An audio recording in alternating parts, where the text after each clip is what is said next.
In today's video, I'd like to talk a little bit about the importance of complying with orders from the court and some negative things that can happen if a party fails to comply with orders that are handed down by the court. And in many cases, that can sometimes be a critical error that can lose your case right there.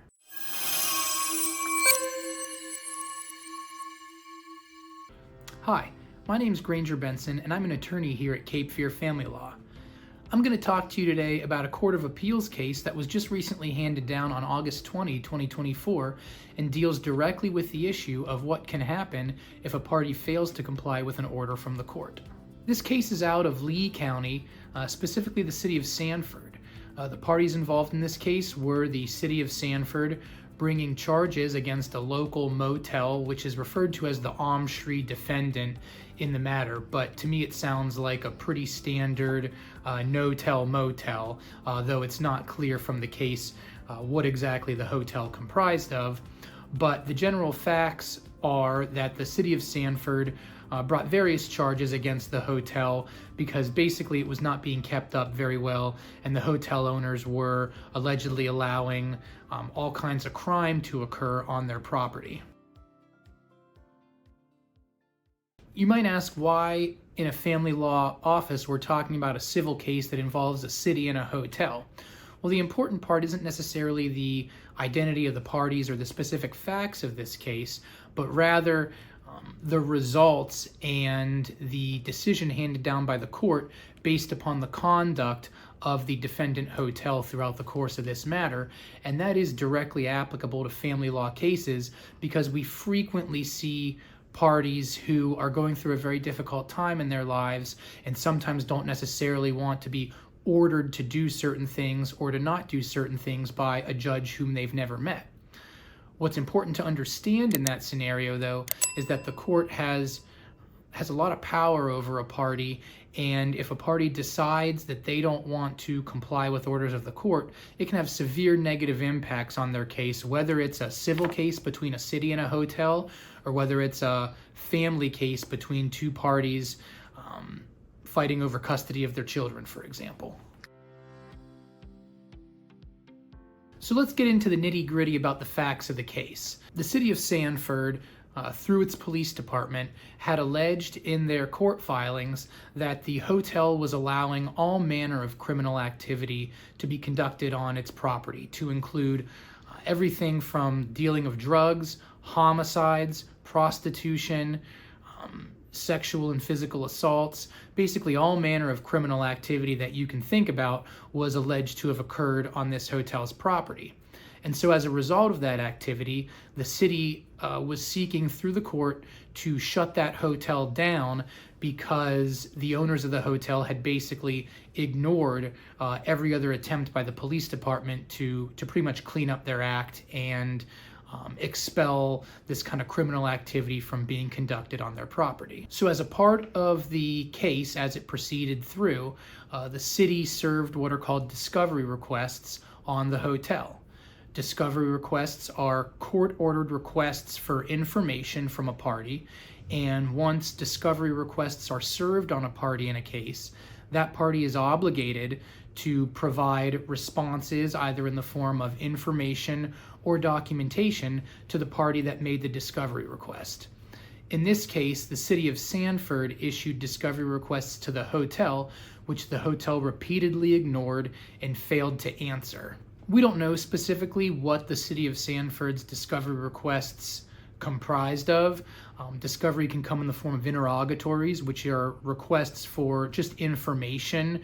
based on questions, or request for production of documents, which are requests for a party to produce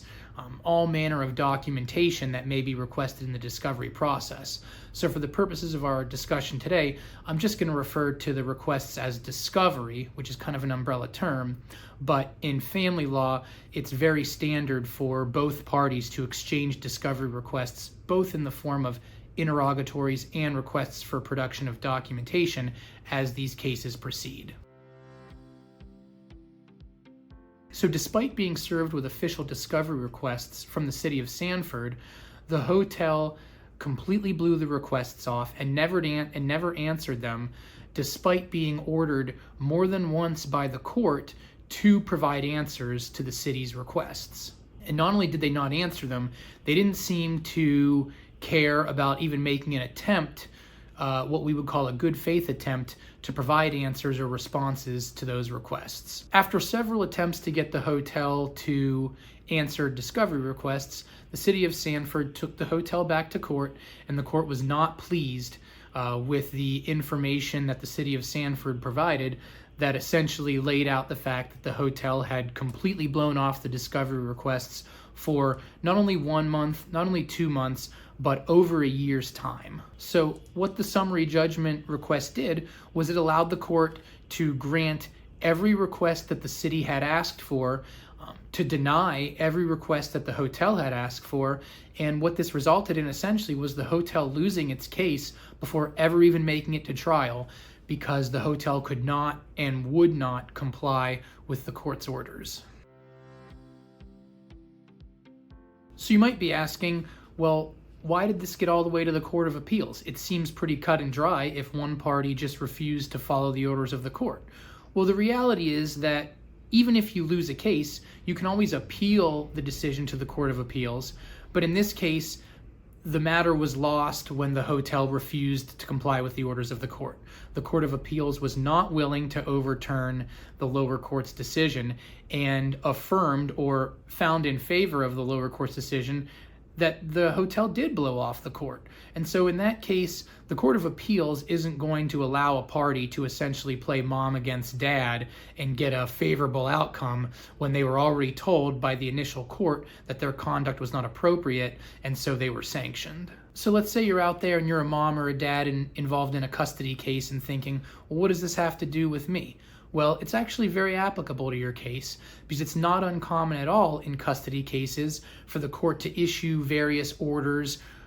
requiring the parties to perform certain actions, undergo certain evaluations, conduct medical appointments, etc., etc. And those orders are just as enforceable as the discovery requests in this case. And so if a mom or dad or a party involved in a custody case refuses to comply with the order of the court, you can lose your case. And in this case, it's losing custody of your child before you even get a chance to be heard on the facts or other merits of your case. So it's extremely important, even if you don't feel that you should have to comply with the court's orders, just to get to the point where the court will hear you in making a determination on your case. What I always tell my clients is you don't necessarily win at the beginning of a case, but you can certainly lose at the beginning of a case if you can't follow the rules and orders of the court. I just think it's important for parties to know this information because from my experience, it's not uncommon in custody cases for emotions to be running very high.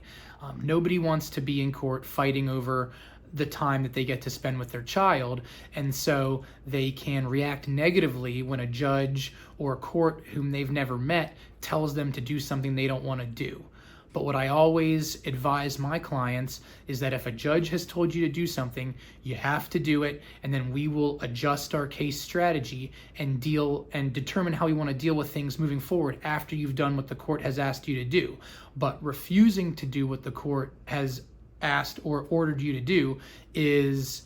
the recipe for a negative outcome immediately and potentially down the road. And you don't want to set yourself up for failure in these cases from the very beginning, and you certainly don't want to set yourself up for failure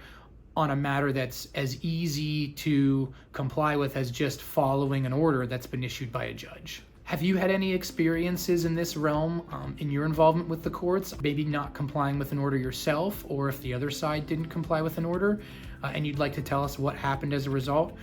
Feel free to throw it down in the comments, and please like, subscribe, and follow our channel for more videos.